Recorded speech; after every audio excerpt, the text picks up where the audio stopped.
ඔහු ඇවිත් උපාධි ප්‍රදානෝත්සවයට මුරකරුවන් ඔහුව නතර කළා. කොහෙද යන්නේ? ඔහුගේ අවසර පත පෙන්නලා ඔහු ඇතුල් වුණා. යන එන මග ඔහුගේ පෙනුමට ඇඳුමට ගොඩක් අය එක දේවල් කියන්න පටන් ගත්තා.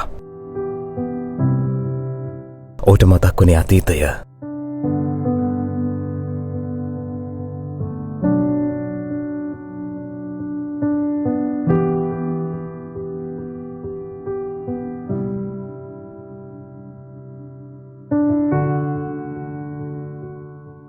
අම්මේ, ඇයි අපි පස්වල පාට උනේ?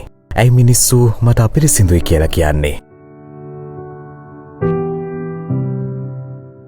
අම්මා මෙහෙම කිව්වා. අපිරිසිදු මිනිස්සෙක් වුණත් හදවත පිරිසිදුයි නම් වටිනවා.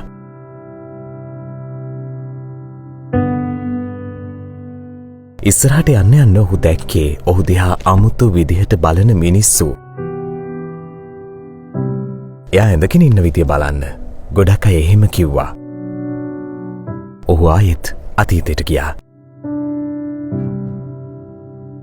පරණ ඇඳුම් ඔයාට තියෙන්නේ අලුත් එකක් ගන්න බැරිද? යාළුවෝ ඉස්සර විහිළු කළ දේවල් ඔහුට මතක් වුණා.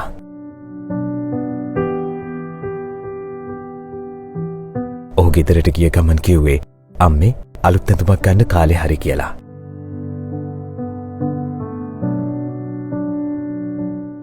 ඇයි ඔයාට උනේ අපි දුප්පත් කියලා හංගන්නද? වැඩියෙන් වටින්නේ හරි ලේසියෙන් ජීවිතේ ජය ගන්න අයද අමාරුවෙන් ජීවිතේ දිනන අයද? අම්ම ඔහුගෙන් ඇහුවා.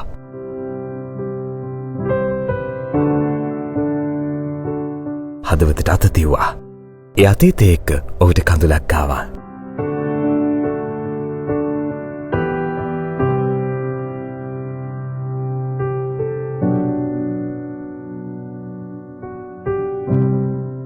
ආයෙත් අතීතයට ගියා.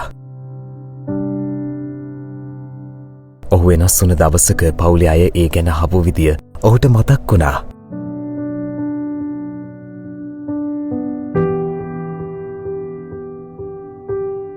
අම්ම ඇහුවේ ඔයාට ඕනේ අනිත් අය වගේ වෙනස් වෙන්නද? ඔයාට ඔයා වෙන්න ඕනේ නැත්ද කියලා.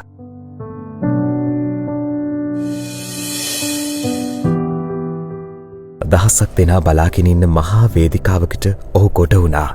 ඔහුගේ උපාධිය ලබා ගන්න.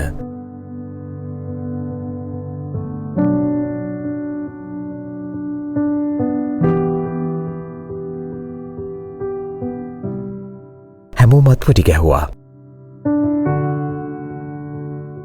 ඔහු නෝමන්කින් පිලිපිනේ ප්‍රමුඛ විශ්වවිද්‍යාලයකින් උපාධිය ලත් දුප්පත් සහ අඩු කුලයක් යයි සම්මත ප්‍රාන්තයක ජීවත් වුණ පළමු කෙනා.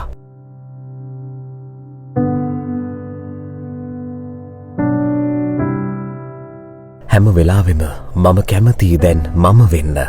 වෙනත් කෙනෙක් වගේ වෙන්න උත්සාහ කරන එක නෙවෙයි, නැති බව හංගන එක නෙවෙයි. තියෙන දේවල් වලින් තමන් වෙන්න. දිනන්නේ ඔබ.